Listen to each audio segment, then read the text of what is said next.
الحمد لله نحمده ونستعينه ونستغفره ونعوذ بالله من شرور أنفسنا ومن سيئات أعمالنا من يهده الله فلا مضل له ومن يضلل فلا هادي له وأشهد أن لا إله إلا الله وحده لا شريك له وأشهد أن محمدا عبده ورسوله أما بعد فإن خير الحديث كتاب الله وخير الهدي هدي محمد صلى الله عليه وسلم وشر الأمور محدثاتها وكل محدثة بدعة وكل بدعة ضلالة وكل ضلالة في النار. قال جل وعلا وقل رب زدني علما. پچھلے درس میں فقہ کے اصولوں سے متعلق 5 الفاظ کو سمجھنے کی ہم کوشش کر رہے تھے. یہ 5 لفظ کون سے ہیں؟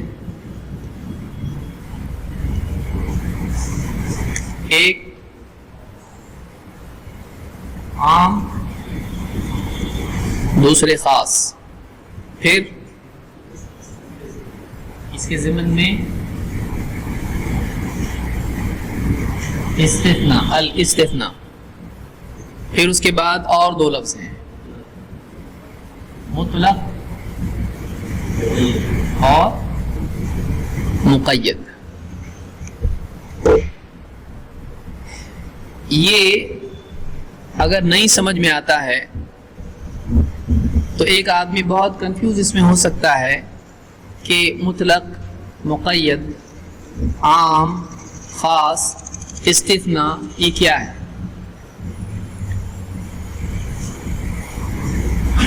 یہ سمجھ میں آ گیا؟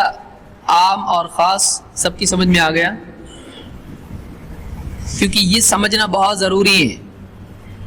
آگے دینی مسائل میں دلائل کے سمجھنے کے لیے ایسے بہت سارے معاملات آئیں گے جس میں عام اور خاص کا معاملہ آئے گا. بہت مسائل آئیں گے ایسے کہ یہ عام ہے، یہ خاص ہے. اس کی ایک مثال میں دیتا ہوں جس سے بات سمجھ میں آئے گی. عام، خاص، استثناء. جیسے مثال کے طور پر اللہ کے نبی صلی اللہ علیہ وسلم فرماتے ہیں لا صلاۃ لمن لم یقرأ بفاتحۃ الکتاب.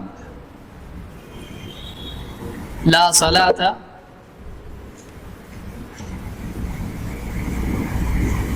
لمن لم یقرأ بفاتحۃ الکتاب. اس کی نماز نہیں. لا صلاۃ، نماز نہیں. لمن، اس کی جو لم یقرأ نہ پڑھے بفاتحۃ الکتاب، سورۃ الفاتحہ، جو سورہ فاتحہ نہ پڑھے اس کی نماز نہیں. یہ حدیث کیا ہے؟ اب کوئی آدمی کہتا ہے کہ یہ مقتدی کے لیے نہیں، امام کے لیے. دیکھیے نماز پڑھنے والے کون کون ہوتے ہیں؟ امام، مقتدی، اور تیسرا کون ہوتا ہے؟ مؤذن. امام اور مقتدی ہوتا ہے. تیسرا کون ہوتا ہے؟ ہاں، اکیلے میں. اس کو کیا بولتے ہیں؟ ہاں، اس کو اکیلا بولتے ہیں، منفرد. ٹھیک ہے، اکیلا ہے وہ بیچارہ. جیسے کوئی دیہات میں نماز پڑھ رہا ہو، سفر میں نماز پڑھ رہا ہو، یا دیر سے آیا اور مسجد میں نماز ہو چکی تھی، اس کو کیا کہیں گے؟ وہ امام ہے؟ نہیں. وہ کس مقتدی ہے؟ نہیں. وہ کیا ہے پھر؟ منفرد ہے. تو یہ حدیث امام کے لیے ہے یا مقتدی کے لیے ہے یا منفرد کے لیے ہے؟ کیسے معلوم ہوا؟ من، نماز نہیں اس کی جو سورہ فاتحہ نہ پڑھے. تو اس میں کسی خاص طبقے کو مخاطب کیا گیا ہے. مخاطب آپ کو معلوم ہے ابھی، مخاطب اور مخاطب پھر سے سمجھاؤ؟ نہیں. ہاں، تو اس میں کسی خاص طبقے کو مخاطب کیا گیا ہے، اماموں کے لیے ہو یا مقتدیوں کے لیے ہو یا منفرد کے لیے ہو، اس میں کیا ہے؟ عموم. اس ایک عام بات ہے کہ جو سورہ فاتحہ نہ پڑھے اس کی نماز نہیں. تو یہ ہر ایک کے لیے ہے یا کسی ایک کے لیے ہے؟ ہر ایک کے لیے ہے. اس کو کیا کہیں گے؟ یہ عام ہے. تو اس میں امام بھی آتا ہے، مقتدی بھی. یہ کف یعنی ان اصولوں کا فائدہ ہوتا ہے جب ایسے مسائل سامنے آتے ہیں. کوئی کہے کہ نہیں یہ تو امام کے لیے ہے، امام کی نماز نہیں ہوتی اگر وہ نہ پڑھے تو. ہاں، مقتدی اگر نہ پڑھے تو اس کی نماز ہو جاتی ہے، کوئی مسئلہ نہیں ہے. تو اس وقت میں کیا کہا جائے گا؟ یہ جو دلیل ہے یہ کیا ہے؟ یہ عام ہے. اس میں امام کو مقتدی سے الگ نہیں کیا گیا ہے، اس میں منفرد کو دونوں سے جماعت والوں سے الگ نہیں کیا گیا ہے. یہ حدیث عام ہے، اس کو خاص کرنے کے لیے دلیل چاہیے. اب یہی قاعدہ قرآن کی آیت سے اگر کوئی پیش کرے، وَإِذَا قُرِئَ الْقُرْآنُ فَاسْتَمِعُوا لَهُ وَأَنصِتُوا لَعَلَّكُمْ تُرْحَمُونَ، کہ جب قرآن پڑھا جائے تو خاموشی اختیار کرو اور دھیان سے سنو. فَاسْتَمِعُوا لَهُ، دھیان سے سنو. وَأَنصِتُوا، چپ رہو. لَعَلَّكُمْ تُرْحَمُونَ، تاکہ تم پہ رحم کیا جائے. تو اس میں عموم ہے یا خصوص ہے؟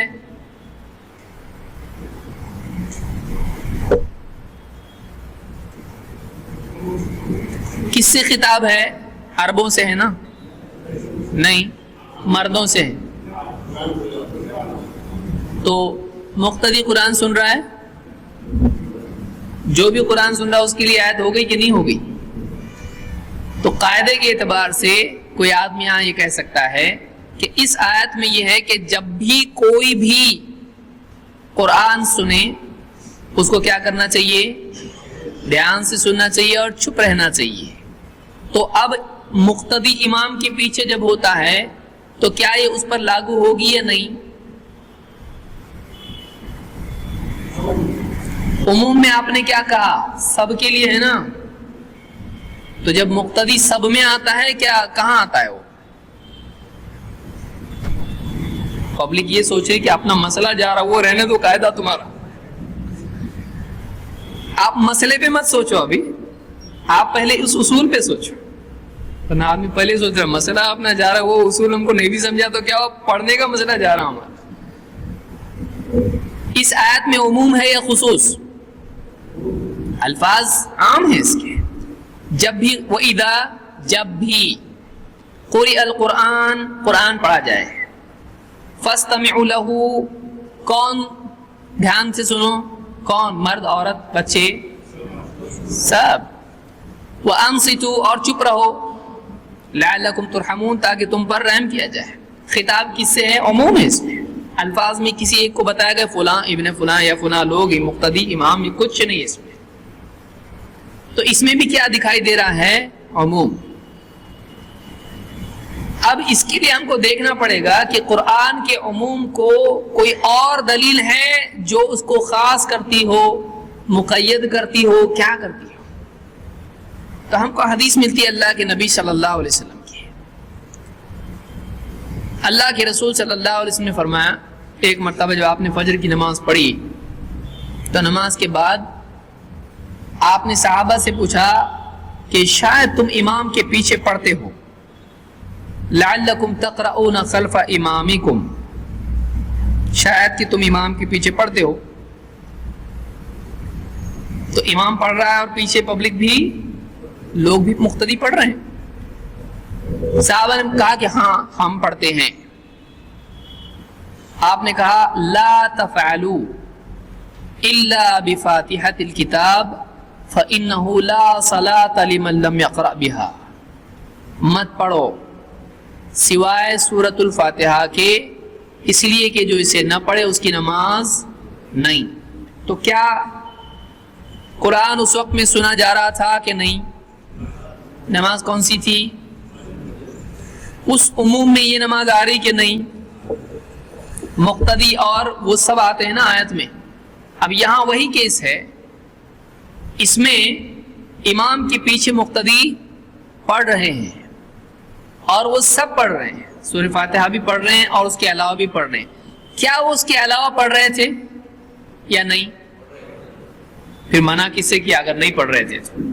یعنی کچھ پڑھتے نہیں تھے، صرف سورہ فاتحہ پڑھتے تھے، اور پھر آپ کہہ رہے ہیں مت پڑھو کچھ بھی سوائے سورہ فاتحہ کے، تو یہ ایسا ہوگا نہیں۔ جب اس کے علاوہ بھی پڑھ رہے ہیں تو یہاں ایک سے منع کیا گیا، ایک کا حکم دیا گیا، دو قراتیں ہیں، ایک قرات کا حکم ہے، ایک سے منع کیا، حکم کس کا دیا گیا اور منع کس سے کیا گیا؟ سمجھ میں آیا؟ تو اب اچھا یہ آیت جو نازل ہوئی ہے یہ مکی ہے، کون سی سورت میں؟ سورۃ الاعراف میں یہ آیت ہے جو کہ مکی ہے، مکہ میں نازل ہوئی ہے، اور یہ حدیث کہاں کی ہے؟ مدینہ کی ہے، یہ بعد والی، یعنی کوئی نہیں بول سکتا ہے ہو سکتا ہے آیت بعد میں آئی ہو، پہلے پڑھتے تھے پھر منع کیا گیا ہو، نہیں، یہ کیا ہے؟ امام کے پیچھے پڑھنے سے منع کیا جا رہا ہے، لیکن کیا چھوڑ کے؟ وہ پڑھو کہ نہیں پڑھو؟ پڑھو۔ تو معلوم ہوا کہ امام کے پیچھے بھی پڑھنا ہے۔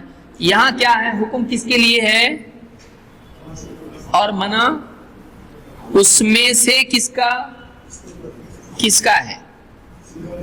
سمجھ میں آ رہا ہے ابھی؟ یعنی ایک عام حکم ہے لا تفعلوا، مت پڑھو، کوئی آدمی اتنا ہی لے کے بیٹھ جائے تو صحیح ہوگا؟ منع کیے نا اس میں، تو ہم کیا کہیں گے؟ الا بفاتحۃ الکتاب، سوائے سورہ فاتحہ کے۔ تو جو منع ہے وہ باقی صورتوں کے لیے ہے یا سورہ فاتحہ کے لیے بھی ہے؟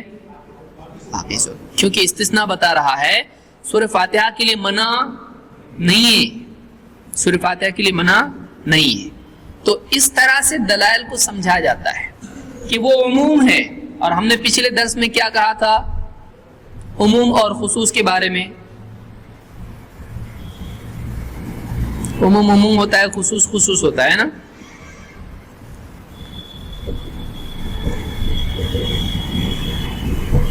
پچھلے درس میں عام اور خاص کے بارے میں کس کو کس پر ترجیح دی جائے گی؟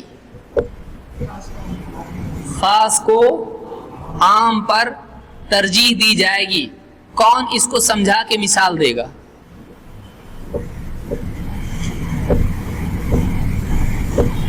ضروری نہیں کتاب و سنت کی دلیل ہو، جملے سے بھی آپ سمجھا سکتے ہو کہ عام اور خاص میں کیسے ترجیح کس کو دیں گے۔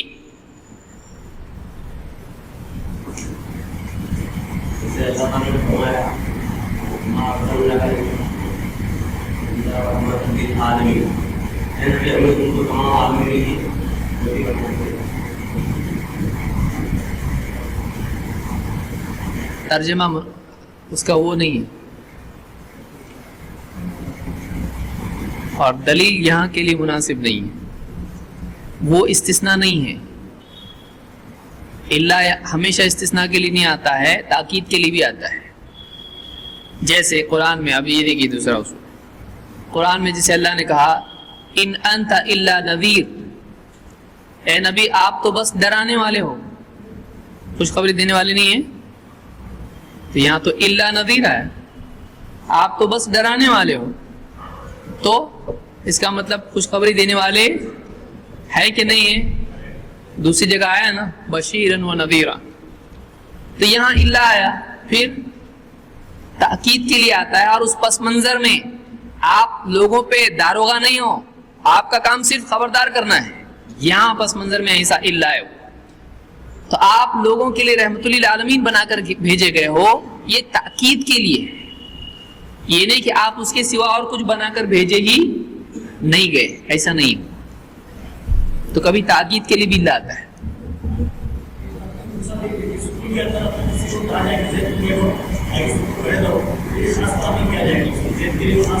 ہاں جیسے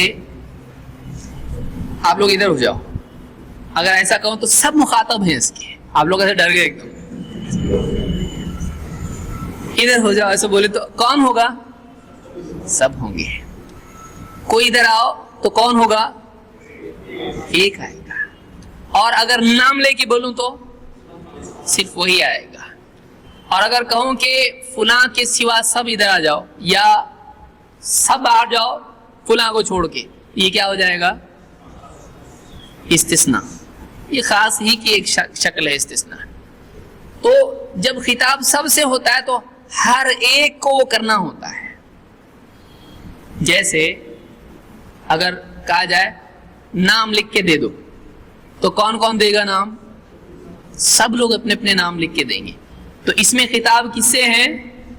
اس میں عام ہے، یعنی ہر آتا ہے، اس میں ہر ایک کو وہ کرنا پڑتا ہے، یہ عام ہے. ہر ایک کے لیے وہ بات ہوتی ہے، چاہے فرد ہو یا چیزیں ہوں. جیسے فاستمعوا لہ سب سے خطاب ہے اس میں، تو جو بھی قرآن سنے گا اس کو دھیان سے سننا ہے، اس سے یہ نکل رہا ہے. لیکن اس میں اگر خاص طور سے کہا جائے کہ سورہ فاتحہ کے سوا مت پڑھو، جیسے نہیں ہے مثال کے طور پر منع ہے، تو اس میں مت پڑھو میں عموم ہے کہ نہیں؟ مت پڑھو، لیکن اس کے بعد اس میں سے کس کو الگ کیا جا رہا ہے؟ سورہ فاتحہ کو الگ کیا جا رہا ہے. جیسے وہ کہا جائے کہ کھڑے ہو جاؤ کلاس میں، اگر ٹیچر کہے تو کھڑے ہو جاؤ. جب ٹیچر کہے گا تو کیا ہوگا؟ اس سے مراد کس سے کہہ رہا ہے ٹیچر؟ کسی کو اس نے نام لے کے بتایا تو کون کھڑے ہو جاتے ہیں کلاس میں؟ آپ لوگ بھی اسکول میں پڑھ چکے ہیں، کون کھڑے ہوتے ہیں؟ سب کھڑے ہو جاتے ہیں. اس نے کسی کا نام نہیں لیا، لیکن ہر ایک یہ سمجھتا ہے کہ ہم میں سے ہر ایک اس کا مخاطب ہے، یعنی ہر ایک کو وہ کام کرنا ہے. اور اگر کوئی کہے احمد کھڑے ہو جاؤ تو باقی لوگ بھی کھڑے ہوتے ہیں؟ نہیں. اس میں سے کون کھڑے ہوتا ہے؟ صرف. تو اس میں صرف کس کو حکم دیا جا رہا ہے؟ فلاں کو. یا کوئی کہے صرف احمد یہاں آؤ تو اس میں دوسروں کے لیے نفی بھی ہوتی ہے، یہ زیادہ پاورفل ہے. اس میں دوسروں کے لیے انکار بھی ہے کہ صرف یہی دوسرا نہیں. تو اس کو ہم عام اور خاص کہتے ہیں. جیسے مثال ہم نے دیکھی تھی کہ یعنی اللہ تعالیٰ نے بتلایا کہ وَعَلَى النَّاسِ حِجُّ وَلِلَّهِ عَلَى النَّاسِ حِجُّ الْبَيْتِ مَنِ اسْتَطَاعَ إِلَيْهِ سَبِيلًا، کہ لوگوں پر حج کرنا فرض کر دیا گیا ہے اللہ کے گھر کا. لیکن اس کے بعد اللہ نے کیا کہا؟ مَنِ اسْتَطَاعَ إِلَيْهِ سَبِيلًا، جو اس کے راستے کی طاقت رکھتا ہے. تو اس میں خطاب کیا سب سے ہے؟ یعنی کن کو حکم دیا گیا ہے؟ یہ فرضیت کا خطاب. خطاب تو امت سے، پوری امت سے ہے، خبر کے اعتبار سے، اطلاع کے اعتبار سے، پڑھنے کے اعتبار سے، جاننے کے اعتبار سے. لیکن مطالبہ کیا سب سے ہے؟ حکم سب کو ہے یہ حج کا؟ نہیں. یہ کس سے حکم، کس کو حکم ہے؟ من استطاع الیہ سبیلا سے بتایا گیا کہ کس کو حکم ہے. تو یہ حکم کیا ہے؟ عام ہے یا خاص ہے؟ حج کا حکم عام ہے یا خاص ہے؟ خاص ہے، کیونکہ وہ کچھ لوگوں کو حکم ہے، سب کو نہیں ہے. سمجھ میں آیا؟ تو یہ یاد رکھیے کہ عام میں مطالبہ سب سے ہوتا ہے یا سب اس میں شامل ہوتے ہیں. ہر چیز اس میں شامل ہوتی ہے، ہر شخص اس میں شامل ہوتا ہے. ڈیپینڈ کرتا ہے کہ بات شخص کے بارے میں ہے یا چیز کے بارے میں ہے. جیسے کوئی کہے لے آؤ، تو جو چیزیں جس کے بارے میں ڈسکس ہو رہا ہے اس میں سے ایک نہیں بلکہ کیا لانا پڑے گا؟ سب لانا پڑے گا. تو عام یہ ہوتا ہے. خاص میں پرٹیکولرلی بولا جاتا ہے کہ فلاں فلاں یا فلاں چیز. اب ہم آتے ہیں استثناء. سمجھا آپ کو استثناء میں اور خاص میں کیا فرق ہے؟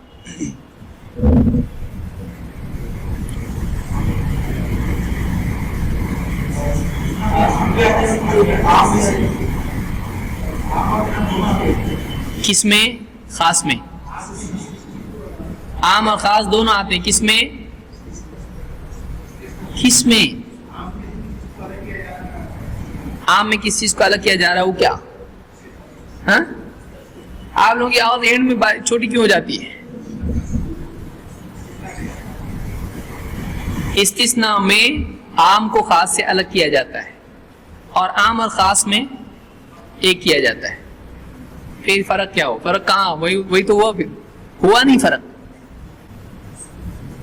استثناء میں کیا ہوتا ہے اور عام اور خاص میں، خاص اور استثناء میں فرق کیا ہے؟ سمجھ رہا ہے سوال؟ پہلے سوال سنیے. جواب سے پہلے ضروری کیا ہے؟ سوال. ہاں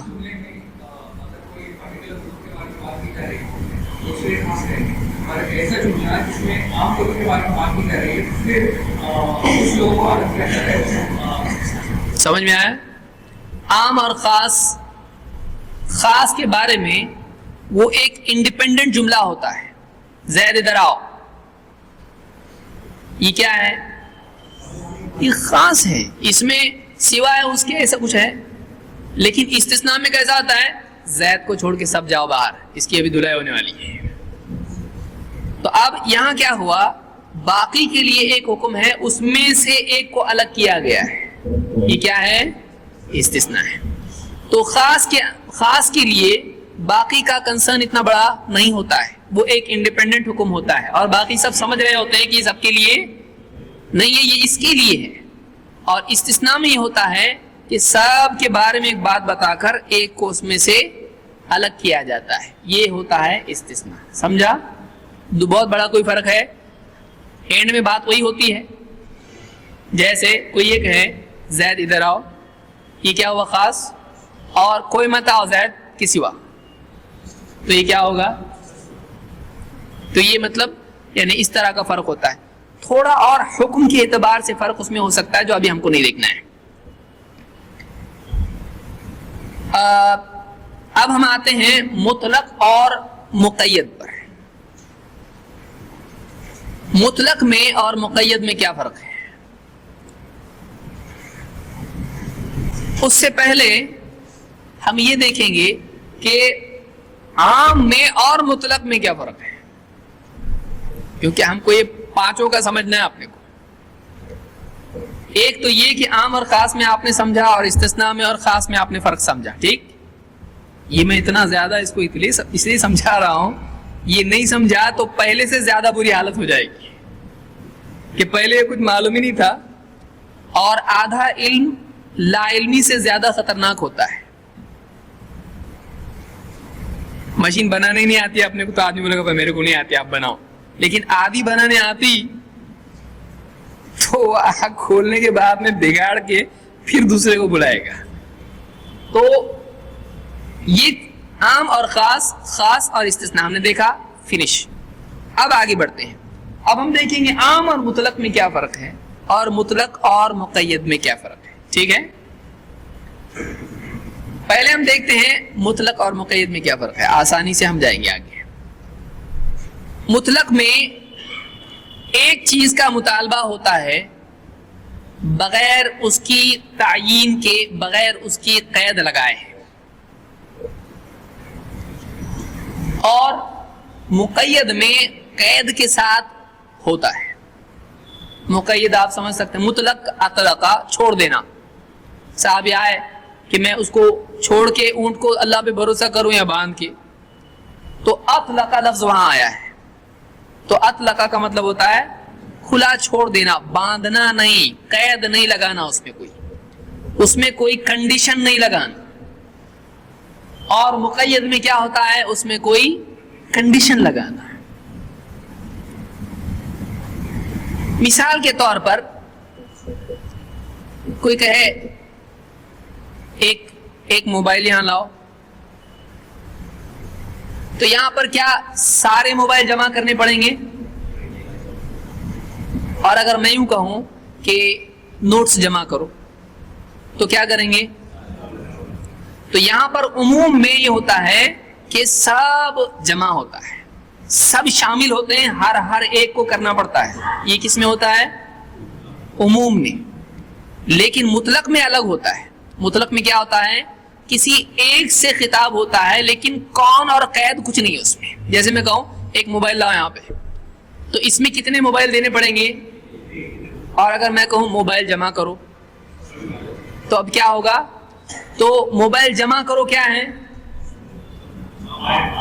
عام ہے یہ، یعنی ہر ایک کو کرنا ہے. لیکن ایک موبائل لاؤ یہ کیا ہے؟ خاص ہے. بولا میں نے فلاں کو، کوئی بھی لایا اگر مثلا تو کام بن جائے گا. میں بولوں گا ایک پین لاؤ یہاں پہ، اب یہاں سے کسی نے دے دیا، یا وہ نہیں چل رہا, دوسرا کسی نے دے دیا, تو کوئی بھی چلے گا یا کوئی خاص چلے گا؟ تو خاص ہے وہ, خاص نہیں ہو. سمجھ میں آ رہا ہے؟ خاص نہیں وہ, کوئی بھی ایک چلے گا, اس کو کیا بولتے ہیں؟ مطلق. لیکن سب چاہیے, اس کو کیا بولتے ہیں؟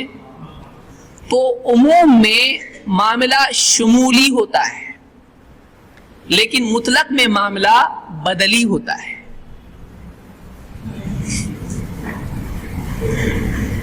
سمجھا نا؟ آپ قسم کھا کے بول سکتے نہیں سمجھا. عموم میں یہ ہوتا ہے کہ سب ممبر شامل ہوتے ہیں, یہ عام ہوتا ہے.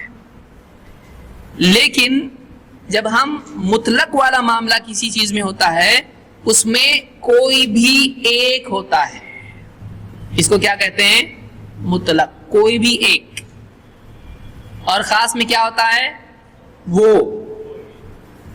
تو خاص سے الگ ہو گیا نا, کوئی بھی چلے گا. اب اگر میں کہوں کہ فاؤنٹن پین دو, تو اب کیا ہوا اس کے ساتھ؟ یہ خاص ہے, ادھر سے کسی نے دیا, ادھر سے کسی نے دیا, کوئی بھی چلے گا.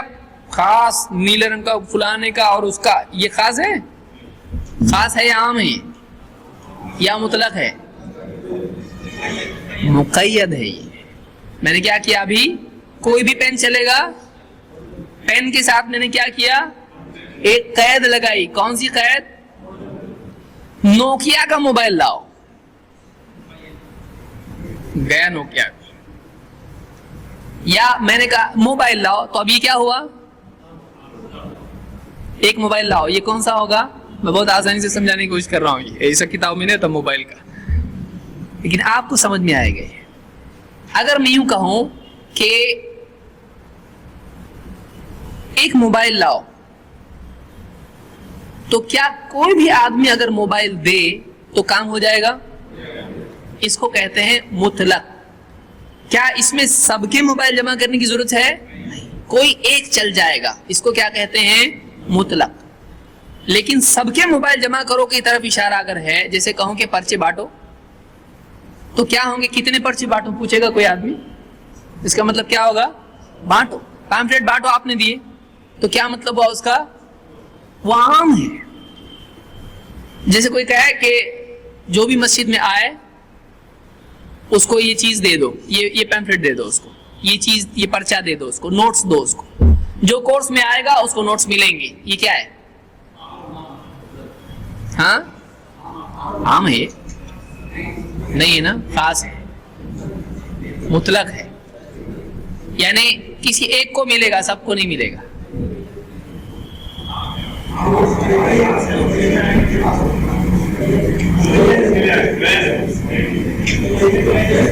جو بھی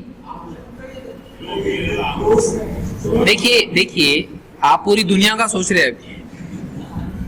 میں نے پچھلے دروس میں کہا تھا کہ وہ اس پس منظر میں ہوتا ہے. اگر بکری آ جائے تو اس کو بھی فارم ملے گا, اس کو بھی نوٹس دیں گے آپ.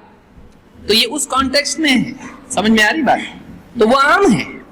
جب بھی کوئی کنڈیشن, جیسے اللہ نے کہا کہ من عمل صالحا فلنفسه, جو بھی نیک عمل کریں اس کا فائدہ اس کو ہوگا. یہ عام ہے کہ نہیں؟ اس میں مرد آتے ہیں, عورتیں, سب آتے ہیں اس میں. تو یہ عموم ہے. یہ کنڈیشن اس طرح سے ہے, کنڈیشن چیز کے لیے نہیں ہے, عام اعلان ہے. یہ سمجھو آپ, یہ کیا ہے؟ عام اعلان ہے. تو اس طرح کی چیز عام ہوتی ہے. لیکن اگر یوں کہا جائے کہ فلاں آدمی کو یہ دے دو, جیسے کوئی آدمی کہے یہ پین, یہ موبائل فلاں کو دو, تو کسی کو بھی دے تو چلتا نا, یا سب کو بانٹ سکتے ہیں؟ وہ نہیں دے سکتے, کیونکہ یہ کیا ہے؟ خاص ہے. اگر میں کہوں یہ کسی کو دے دو, تو یہ کیا ہے؟ ہاں, کسی کو دو کا مطلب قید ہے نا, اس کی کسی ہے نا, اس میں قید ہے, وہ کوئی قید ہے کسی. یہ عام ہے یا کیا ہے؟ یہ مطلق ہے. عام اور مطلق میں فرق سمجھ رہے آپ؟ عام میں کیا ہوتا ہے اور مطلق میں کیا ہوتا ہے؟ کوئی بھی ایک. سمجھا اتنا فرق؟